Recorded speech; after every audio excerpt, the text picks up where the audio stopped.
Assalamualaikum dan selamat kembali kita dalam Pandangan J.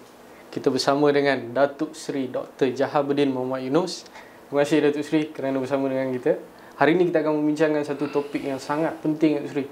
Ramai yang memperkatakan topik ini, iaitu kebebasan badan kehakiman. Ini recently ataupun baru-baru ni hangat diperkatakan kerana kenyataan dalam satu speech yang dibuat oleh Ketua Hakim Negara Syed di Malta. Dan perkara ini juga antara perkara yang telah ditulis oleh Datuk Seri sendiri di dalam satu artikel dengan izin Datuk Seri, Freedom, Responsibility and Trust tajuknya, yang mana telah dipublishkan di Sunday Star pada 4 Mei 2025. Artikel ini Datuk Seri, seperti mana yang Datuk Seri tulis, Datuk Seri telah menyatakan di situ, the Chief Justice reminder to protect the judiciary independence could not be timelier. Maknanya memang sesuai lah masa yang untuk dipilih. Dan juga Datuk Seri menyebut atau mengetengahkan bahawa support Datuk Seri, undoubtedly, I like many others have always supported the need for an independent judiciary, one that is free from fear, favour or undue influence. Akan tetapi antara perkara yang Datuk Seri katakan ataupun tulis di dalam artikel ini yang tidak ramai katakan adalah pandangan yang lain Datuk Seri. Yang mana saya ingin tanyalah sedikit apa yang Datuk Seri maksudkan dengan menyatakan however, the conversation cannot end at the mere call for independence. The more nuanced question we must ask is, independent from whom and to what extent? So, Datuk Seri tolong jelaskan sedikit apa yang Datuk Seri maksudkan daripada kenyataan tersebut. Alright. Assalamualaikum Fudil. Lama kita tak buat Pandangan J ya. Okey, dan terus Cik Fudil terus serius. Okay. Sebab kita kena ambil ni masa-masa ni. Okay. So topik yang Cik Fudil tanya ialah berkaitan dengan kebebasan kehakiman. Betul. Okey, kalau seperti mana yang Cik Fudil bersebut tadi, hari ini kita banyak perbincangan tentang kebebasan kehakiman. Benar. Tapi sebenarnya isu tentang debat dan isu tentang kebebasan kehakiman dah lama dah. Sebab kalau kita lihat kepada sistem Malaysia ni, kita selalu mengatakan ada 3 cabang kerajaan: Executive, Judiciary dan Legislature. Sebenarnya ada 4. Selalu orang selalu lupa yang keempatnya, iaitu royalty. Jadi ada 4 ni, sebab di Malaysia ni royalty dia bukan seperti royalty di UK dan sebagainya. Di Malaysia ni dia ada kuasa-kuasa tertentu di bawah perlembagaan. Dan yang keduanya juga, royalty juga memainkan peranan yang penting dalam undang-undang syariah, Islamic law. Jadi ada 4 macam. Anyway, jadi bila kita bincang tentang kebebasan kehakiman, kita selalu fikir tentang kehakiman ni nak bebas dari apa. Sebelum kita memahami mereka nak bebas dari apa, kita kena tanya balik apakah tugas kehakiman.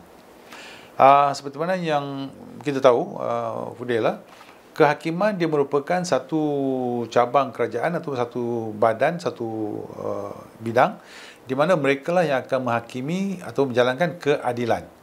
Dan di antara perkara-perkara yang akan pergi kepada mahkamah ialah mungkin keputusan-keputusan kerajaan yang perlu dipertikaikan.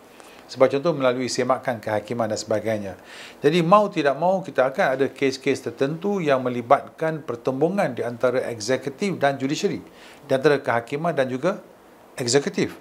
Jadi di sini pentingnya kehakiman itu bebas daripada pengaruh eksekutif. Jadi itu yang Tun Tengku Maimun maksudkan, di mana banyak yang bincang tentang kebebasan kehakiman, mereka selalu bincang tentang kehakiman itu mestilah bebas daripada interference atau campur tangan di kerajaan dan sebagainya. Barulah kita dapati semua itu akan berlaku secara adil. Itu satu aspek. Yang saya bangkitkan di situ ialah bila kita sebut tentang kebebasan kehakiman, kita jangan walaupun penting, kita memang penting untuk tumpukan kepada kebebasan daripada pengaruh ataupun campur tangan eksekutif. Tetapi ada perkara-perkara lain juga yang kita perlu lihat. Yang saya sebut di situ ialah kita juga kehakiman juga harus bebas daripada pengaruh-pengaruh lain. Apa pengaruh-pengaruh lain sebagai contoh? Yang saya sebut di situ adalah sebagai judicial elitism. Di situ penting sebab orang ramai juga khawatir adakah hakim-hakim ataupun judicial itu sendiri meletakkan diri mereka terlalu tinggi sampai tidak boleh dikomen dan sebagainya. Di Malaysia masih boleh dikomen dan sebagainya, tapi saya peringati pasal perkara yang penting. Yang keduanya sangat penting yang selalu saya tekankan 3 abad sudah, even masa saya junior. Dan itu merupakan antara sebab kenapa saya tak minat jadi hakim, sebab saya tak ada judicial temperament. Jadi seorang hakim itu dia mesti ada judicial temperament.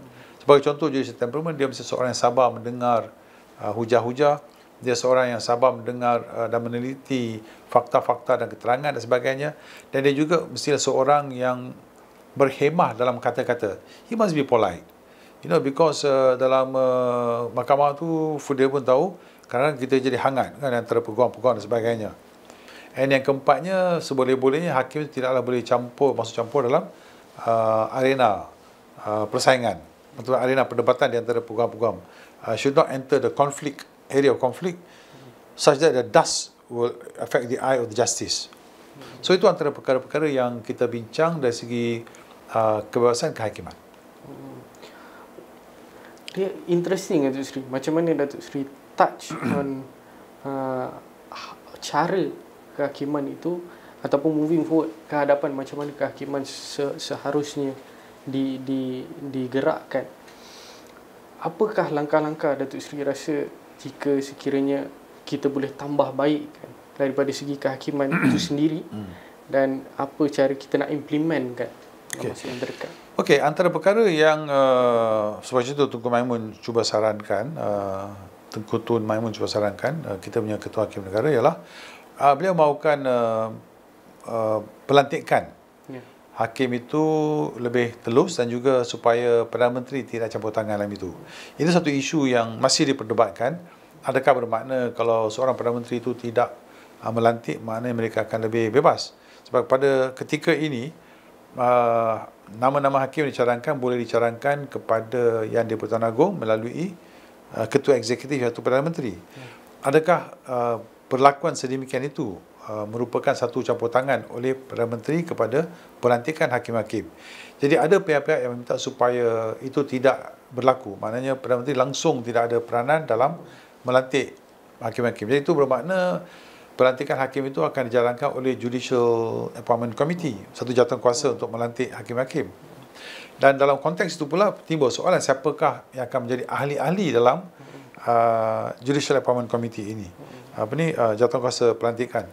Sebab walaupun kita ada satu jawatankuasa bebas yang akan melantik hakim-hakim atau mencadangkan hakim-hakim, adakah ahli-ahli dalam hakim itu, dalam jawatankuasa itu bebas? Jadi banyak isu-isu itu. Tapi di antara pembaikannya ialah kita bolehlah meletakkan ahli-ahli yang kita rasa objektif, yang tidak terpengaruh, yang objektif, yang boleh menilai siapakah mereka yang boleh lantik sebagai hakim-hakim dalam satu jawatankuasa. Datuk Seri, untuk pendengar kita yang tidak arif undang-undang, apakah kesan perkara ini kepada mereka sendiri? Okey. Ini penting Fudil bagi the lay person. Kenapa kita suka tekankan kebebasan kehakiman? Sebab akhirnya dalam hidup ni dia banyak pertumbungan bukan saja dari segi rakyat biasa dengan kerajaan. Sebab contoh kita minta satu perkara daripada kerajaan dan kerajaan tidak berikan apa, sebagai simple thing as barang-barang kita disita dan kita nak perkara itu dipulangkan balik. Itu barang-barang yang disita oleh agensi-agensi kerajaan. Dan bagaimana kita dapatkan balik? Kita buat satu semakan kehakiman. Ada keputusan-keputusan kerajaan yang kita rasa ataupun keputusan-keputusan pegawai yang kita merasakan tidak adil. Jadi kita rasa tertindas. Jadi kita mahu mahkamah lah yang semak balik keputusan tersebut. Jadi itu penting. Jadi kalau perkara itu kerajaan boleh campur tangan, maknanya rakyat tidak akan dapat satu keadilan yang dia tak dapat keadilan lah. Satu. Yang keduanya ialah sangat penting dari segi kebebasan keadilan ialah supaya kehakiman itu tidak dipengaruhi oleh mana-mana pihak. Termasuk juga orang-orang yang kaya sebagai contoh, businessman dan sebagainya, supaya rakyat marhain boleh pergi ke mahkamah dan mereka yakin bahawa sistem kehakiman itu akan buat keputusan berdasarkan fakta-fakta dan keterangan untuk mendapat keadilan tanpa fear or favor, tanpa takut atau harapkan suatu manfaat. Jadi itu penting sangat-sangat kepada rakyat. Kalau sistem kehakiman itu blemish ataupun blemish? Tercemar, maka susahlah untuk rakyat biasa, rakyat marahan yang tidak ada kuasa, yang tidak ada kewangan dan sebagainya untuk mendapatkan satu keadilan. Jadi kita harus, rakyat harus faham bahawa kita harus berjuang untuk mendapatkan satu sistem kehakiman yang bebas daripada sebarang pengaruh. Saya rasa ini amat penting Datuk Seri, sebab apa yang Datuk Seri katakan ni, sebelum ni ramai mungkin ambil tak kisah sebab mereka merasakan ini satu perkara yang tidak memberi kesan kepada mereka. Tapi apa yang Datuk Seri sampaikan ni membuat kita berfikir. Ya, Datuk Seri. Nah, yang keduanya, kalau kita masih ingat Fudil lah, 1988 ingat tak? Ya. Ada krisis di mana kurang keyakinan terhadap sistem kehakiman di negara.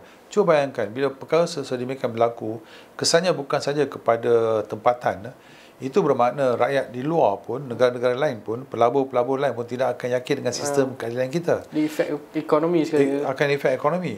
Jadi bila itu berlaku, maknanya kita punya ekonomi akan terpengaruh, maknanya sistem ekonomi jatuh, pendapatan jatuh, rakyat biasa pun akan terpengaruh juga.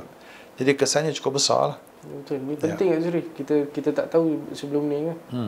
Dan perkara ni apabila rakyat mula tahu dan mula faham, dan mereka boleh daripada segi education pun penting Datuk Seri Yep, maksudnya untuk mendidik rakyat, untuk memastikan kita ada 3 branch, ke setiap branch ni melakukan kerja-kerja mereka ataupun tanggungjawab mereka sebagaimana yang saya rasa pendidikan dalam semua hal penting. Dalam hal ini pun mungkin saya rasa sudah ada pun di sekolah-sekolah. Kalau tidak ada, kita harus adakan di kurikulum sekolah. Mungkin kita boleh mula seawal-awal primary school pun, sekolah rendah. Mungkin darjah 6 mula dulu sedikit, lepas tu tingkatan 2 dan tingkatan 3 perkenalkan dalam sistem demokrasi kita 3 cabang kerajaan dan apakah peranan penting yang dimainkan oleh sistem kehakiman. Apa bezanya di antara sistem kehakiman, judiciary dengan executive dan legislature yang menggubal undang-undang. Jadi perkara itu penting juga. Yes. Terima kasih banyak Datuk Seri.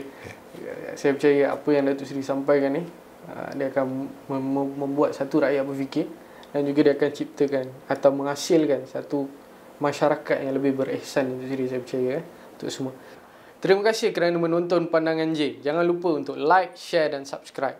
Dan juga jika anda mempunyai cadangan ataupun inginkan topik-topik lain dibincangkan, jangan lupa untuk komen. Dan juga jika anda ingin notifikasi untuk video-video yang akan datang, jangan lupa untuk tekan butang loceng. Terima kasih kerana menonton.